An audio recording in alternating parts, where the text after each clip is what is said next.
surprises. And I guess because I just was bold at that time, and I said, Josh, do you love my daughter? And Josh goes, oh, and Josh goes, oh, well, yeah. And I said, well, then what are you waiting on? I wouldn't mind a little Joshua running around here. And he was so quick-witted because there was calamari on the table, and he said, well, can you give me a little time? Because, you know, it's a little expensive. I'd like to get her something better than that ring. For the calamari ring. And then he surprised us, and the ring came at Christmas. So thank you. I do have my little Joshua that I adore, and thank you, Josh. You're just a great human being. We love you, and I'm very proud to have you as my son-in-law. Thank you.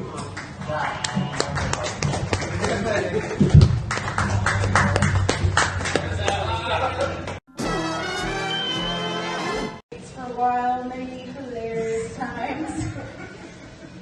One where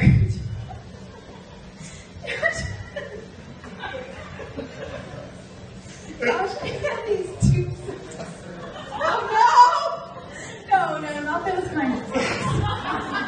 But They're my dad's socks. My dad's like extended.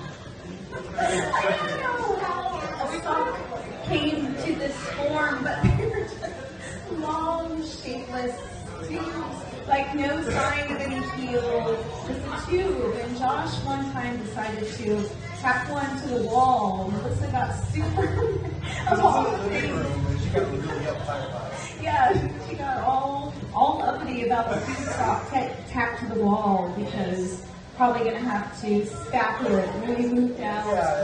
That was a good time. And then my other favorite time from that era. Everyone had gone to some nightclub. We didn't go. I don't know why. You and I were home alone. And I don't know how this came to be, but you were in your tidy blueies. And you tucked socks into the sides of them. Again, I don't know why any of this was happening. Just, we were bored, I guess, because of all of our roommates were gone. So just imagine it, Josh, tidy blueies, a sock tucked into the waistband on either side, holding a feather duster. He's standing at the top of the stairs. There's like an open window. I'm sure anyone passing by can see it. And of course, when he's standing there at the top of the stairs, that's when our roommates came in and saw him standing there in all his glory. He just did a twist of the feather duster and ran away to his room. And yeah, every time I see something blue in my head, I'm like Tidy Bluey to this day. Thank you.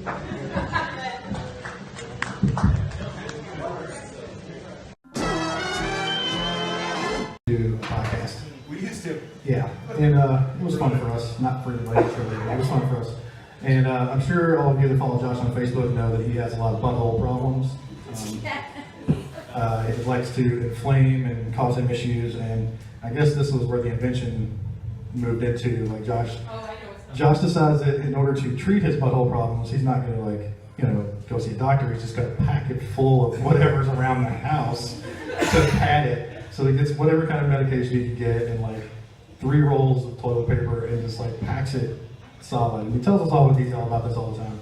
So we're over at his house one day for a podcast recording, and Craig Roth and I are sitting on the couch in his Shark Tank office, and he is sitting across from us in his office chair. He's kind of fidgeting around, and we're talking about his butthole because that's what we do. And he's trying to describe what it looks like to us, and we're like, we don't give a fuck what your butthole looks like. And he just keeps going on and on about it, and he's fidgeting a lot, and we didn't really pay much attention because we thought, hey, his butthole hurts, so he can't get comfortable. And Craig Roth and I are in the middle of talking about something, and Josh just stands up. It's the fastest I've ever seen him move, ever. He stands up, spins around, drops his pants, bends over, and spreads his cheeks apart. And we're about, like, from me to this pink chair away from him. And yeah, and it was the most horrifying thing I've ever seen in my entire life. It kind of like somebody smashed a bunch of cream eggs on a raw steak with a hammer. It was terrible. And it was like staring into the sun. You couldn't look away, and it was painful, but you couldn't stop looking because it was just right there in front of you. Still have it afterwards. Yeah, it is. You know, you stare at the light, you blink, and you can still see it. Like, it was just his bubble was like forever burned into our eyelids. It was this terrifying thing, and then he just turned back around and sat down like this is a normal thing that you do when you invite people to your house. You show them your bubble. But so now I feel like Josh's family because I've seen his butthole. I've seen all my family. That is, buttholes. I like people who would do that too because I did it to my wife. I'm telling the story right now. Speaking of seeing Josh's butthole. About. No, it's not sexual, I promise. It's not sexual. No, and nor do I want to. Anyway, we were living in the Palm Bay house. I think we had maybe been together at that point about 3 years, maybe. We were committed. We were living together, but there was no ring on the finger yet. It's about where it was. I didn't run away, but I didn't after the story either. So Josh again had butthole problems, and he'd been having butthole problems for quite a while. So he pulled me into my bathroom and he said, I need your help with something. And he hands me his phone.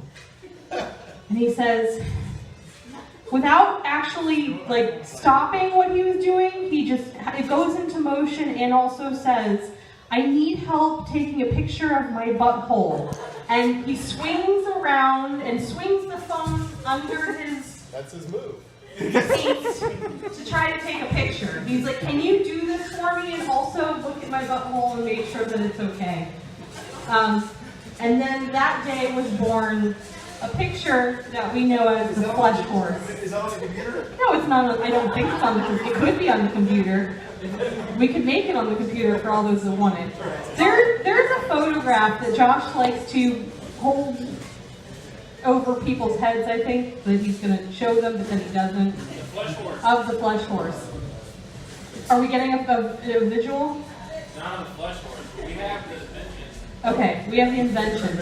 But the flesh horse is basically a picture of Josh spread about shoulder width apart with his hand forced under his butt, and then like he had hair at the time, so his hair was kind of like where his balls were, but you couldn't really see what it was because it was very artistic. It was like kind of blurry, and for whatever reason we said it looked like a flesh horse.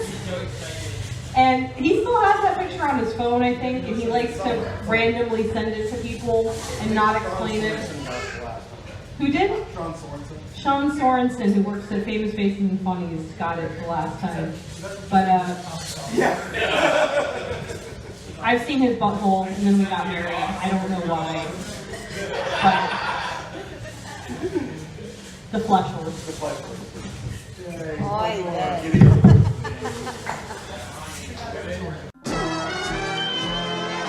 Angela came up here, she's going to tell us about the numerous times that Josh has broken her toilet. And then he came to my house and literally ripped the handle off. I don't know how. Hashtag me too. I'm real sorry about that. Speaking of Josh and toilets, my last apartment before Josh and I ever moved in together, Josh came down with my brother Michael, who couldn't be here, so this is kind of a story for him.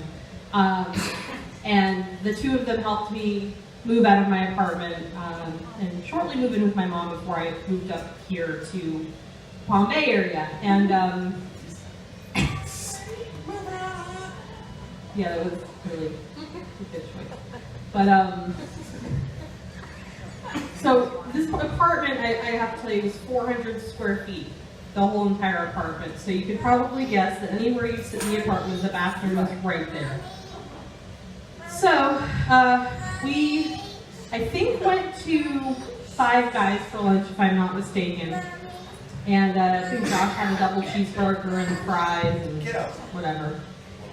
And we went back to my apartment to finish, and of course, in true Josh fashion, he ran to the bathroom as soon as we walked in the door.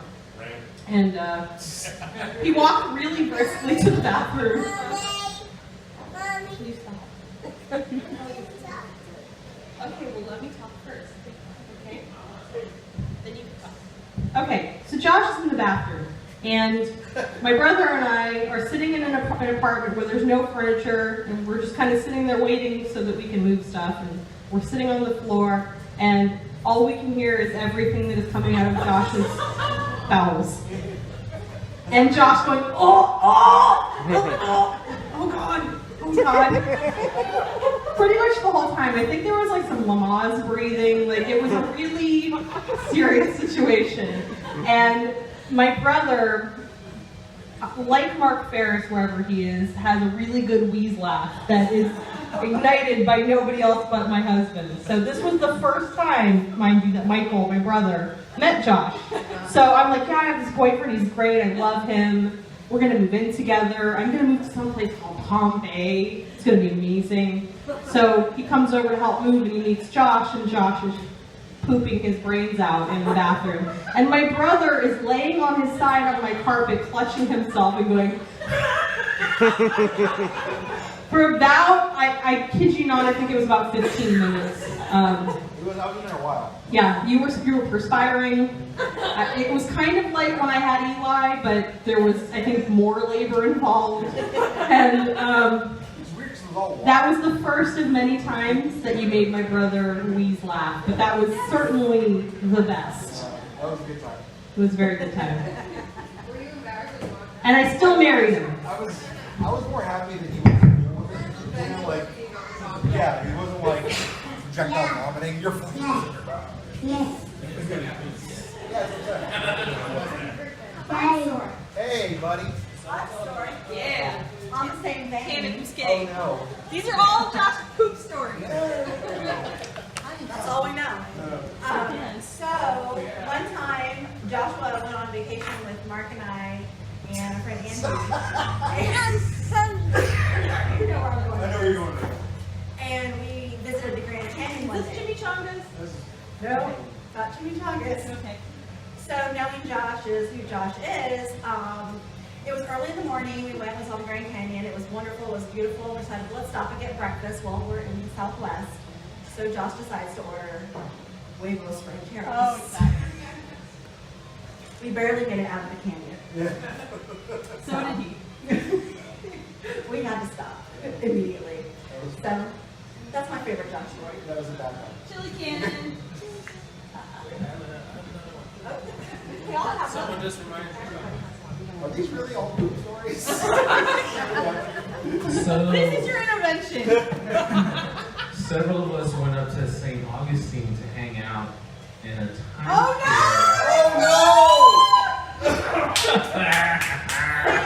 Story. And we were all hanging out in the living room. It was a like 2-bedroom timeshare, and there was like 15 of us crammed in there, hanging out. Yeah. It was a lot of it was Tammy's birthday, I believe, yeah. And we were hanging out on the couch. I don't remember exactly what we were doing. I was somehow annoying Josh. I was definitely messing with him, as I like to do, and I'm sure a lot of you like to do as well. And I was messing with him so badly that he decided to unveil probably one of the grossest things I ever knew existed. They still exist. I don't use them anymore. No, you see the twist. So, we're on this couch, and to get back at me, he reaches into his pants, into his backside, and pulls out a wad of napkins, and starts chasing me around the living room. Which I later found out it was called the Invention. The Invention, it has a name. It's called the Invention. And I'm pretty sure Josh is looking at me like, I'm gonna get you for that piece of motherfucker. Oh yeah, there's a whole, someone was taking pictures the entire, like me messing with him, the unveiling, us running around the room. Yeah, just being like, no, get it out of my face. Oh yeah, we'll find it. We'll show it to you guys. It's pretty hilarious. Probably one of the greatest Josh stories ever. What's that? Yeah, the Invention. Yeah. And then later, Josh lost his contacts and decided to put them each in a separate water bowl, giant water bowl, one for each contact lens, which then Tammy did not know and proceeded to go down the sink. Yeah. Yeah, no contacts, and the invention was a villain. Yeah. Oh, wait, there was a time we were coming back from Noah and Heather's wedding, and we learned about crumbly bumblies. That's another good time. I was getting very annoyed with everyone in the car, and I called everyone a fucking comedian. Some other doozies. I think I'll keep the rest to myself for now.